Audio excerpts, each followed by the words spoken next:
Well, good morning. Today is Monday, February 19th. It's time for our weekly meeting highlights. And this week it's how to hack your home or office or car to stay on track. It's going to sound interesting, I'm telling you. But we always start off with how I did. I attend meetings on Thursdays, and I share my weight loss or gain at the whatever it may be on my Thursday daily vlog. So if you don't want to wait until Mondays to see how I do, you can always check out my Thursday daily vlog, and I'll let you know how I did. But since you're here now, let's talk about how I did. So let's show you how I did.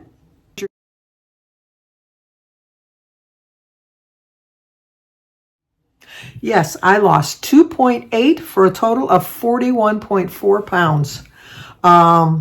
I had thought I was going to have a gain. I really did, but I really got back on track as quick as I could because I knew that I was heading in the wrong direction. And so I'm hoping that this topic this week is going to help me out, but I'm sure it will. So let's get right into the topic. How to hack your home or office or car to stay on track. A hot interior design life tip. You can tweak the setup of your space to encourage healthy habits, and here's how you can do it. What you want to do is create some visual cues for what you want to do the most. So swap your countertop candy dish for a fruit bowl and bring 0-point foods to the front of your fridge. I have a candy jar on my counter. It's one of those, they're like little jelly candies. They're like a Chuckles. I don't know if people are familiar with those. They're like an orange slice, like that type of, but they're called fruit slices.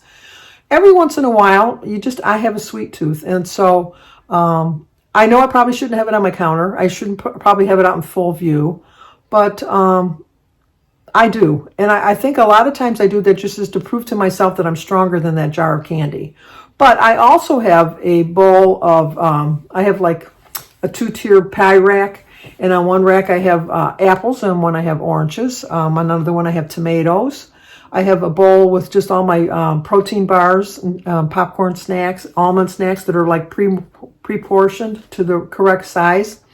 And so they're really quick to grab. I really don't have anything in my refrigerator that is other than cheese, which is high in points, but I love cheese. I have lots of vegetables in my refrigerator. I have lots of healthy choices in my refrigerator, and even in my pantry. I really do.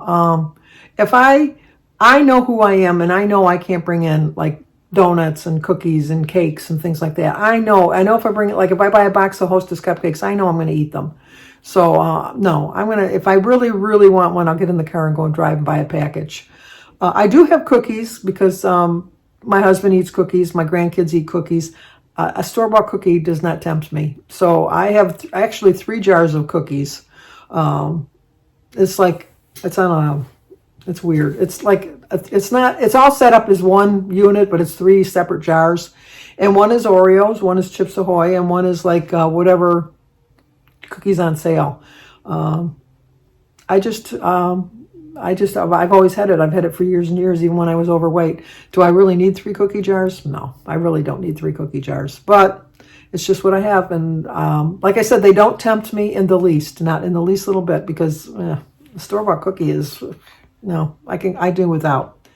So what you want to do is help out the future you and store your meal prep tools where they're easy to access.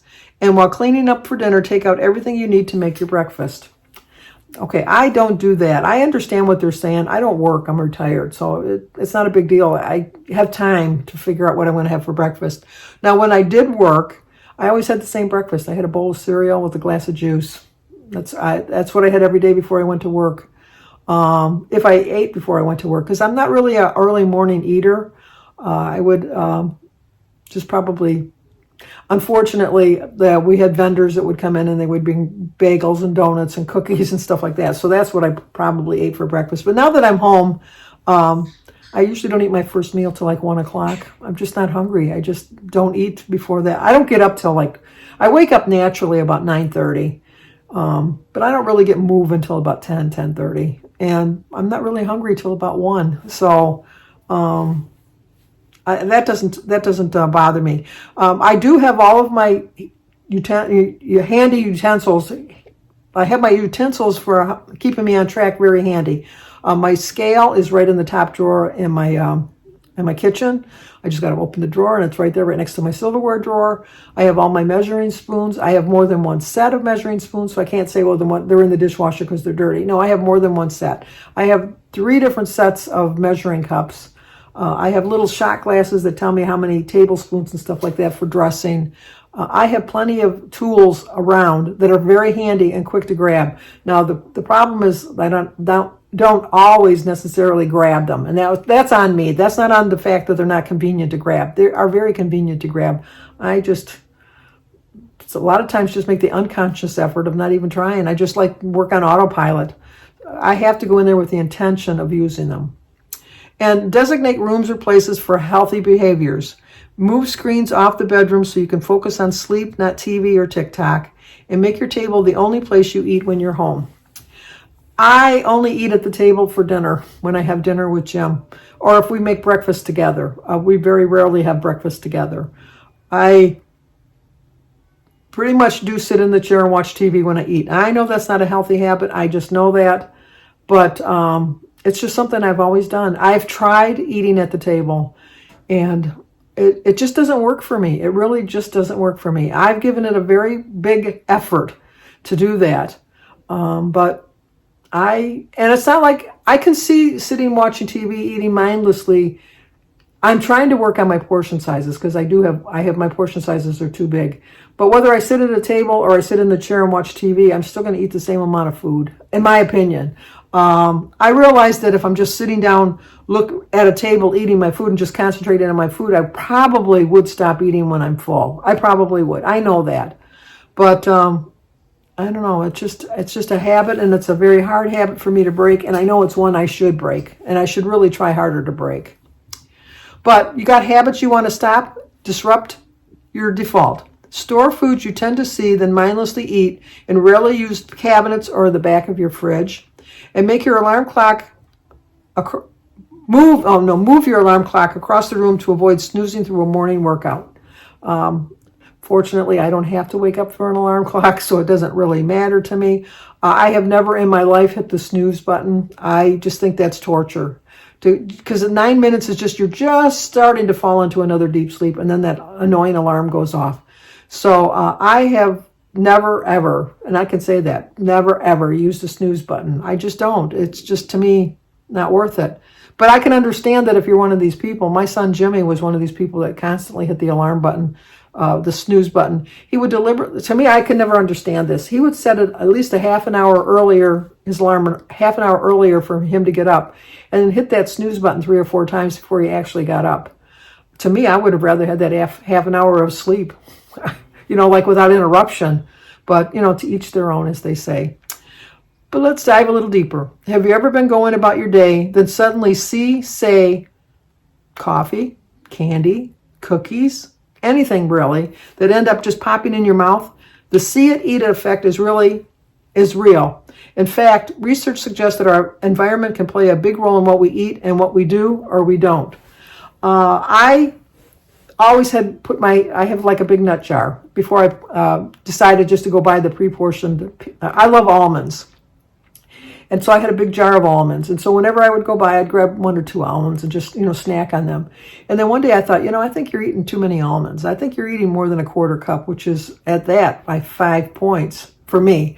And so I thought, oh my gosh, I have to see if I'm eating too much. So I put a quarter cup of nuts on this counter next to the almond jar. And every time I walked by it, I would grab a couple of almonds. And they were gone before I knew it. And I went back there more than once to grab some more almonds, and I thought, no, this is wrong. So I immediately went and pre-portioned all the remaining almonds. And then from that point on, I buy the almonds already pre-packaged in a 1-ounce package. They cost a little bit more, but sometimes in the long run, it's worth it. And for me, it was worth it because I do snack on nuts a lot. And I always told myself, well, it's a healthy snack. It's a healthy fat. Well, yeah, it's still a healthy fat, but it's a fat, and it's going to get fatter if you keep eating more than a healthy portion. And I was eating more than a healthy portion. And like I said, the candy jar that I have with the little jelly candies, that's only when I really get a really bad sweet tooth. And one of the pieces of candy is 3 points. So I can I don't have very many teeth in my mouth, so it takes me a little longer to chew it, so I can really savor it. I really can. Even like a piece of chocolate, if I was to have like a Hershey's miniature or something like that, those are like 2 points each. So if you really just pop it in your mouth and just savor the chocolate, you really don't need another one. Do you want another one? Yeah. But do you need another one? No. Luckily, you can harness its power by making healthy choices more visible, accessible, and easier while creating spaces that are less conducive to behaviors you want to change. What they're saying is like mindless snacking. And it doesn't only work for food. Try keeping your sneakers and earbuds by the door to prompt a daily walk, or use smaller plates to encourage right-for-you portions. Now, I have tried that. I am doing that now. I have smaller portions. I used to just eat my meals on a dinner plate, and then I lowered it down to like a smaller plate. It was still a dinner plate, but it was a smaller dinner plate. Then I went to a luncheon plate, which is where I'm at right now. I'm at a luncheon plate. So sooner or later I'll get down to a saucer. No, I won't. No, I won't. But a luncheon plate is perfect size for me right now. And I do like going for my walks. I've been actually going to the gym and walking on the treadmill. As soon as the weather gets a little bit nicer, I'll be able to get outside again, and I'll be glad to be doing that because I prefer walking outside as opposed to a treadmill. It can feel as if high point foods and drinks are everywhere, while time for activity, meal prep, and sleep is scarce. But in spaces you control, like your kitchen, your office, your car, your bedroom, small changes can make a big difference to keeping you on track. So those are the things that we want to remember that we want to do. They didn't have any, usually they have 3 fun facts or 3 fast facts. They didn't have that this week. They ended with that. So I don't know what the deal is with that. But my 3 fast facts would be to limit your portion sizes, avoid buying unhealthy treats, and give yourself plenty of credit for what you do when you do something right. I think that sometimes we always focus on just the negative of what we've done wrong, and we don't focus on the positive of the things we've done right. And I think that if we did that a lot more often, we would be a lot more successful. At least I know I would. I always tend to think of all the negative things that I've done wrong and not think of the positive things that I've accomplished. So that's what we're going to work on. How about that? So 22.8 pound loss, 41.4 total loss. We're getting there. We'll get there slowly but surely. So I wonder how you guys did on your weight. What are some things that you do to keep yourself on track? And do you hit the snooze button? I'm kind of curious. Do you hit the snooze button?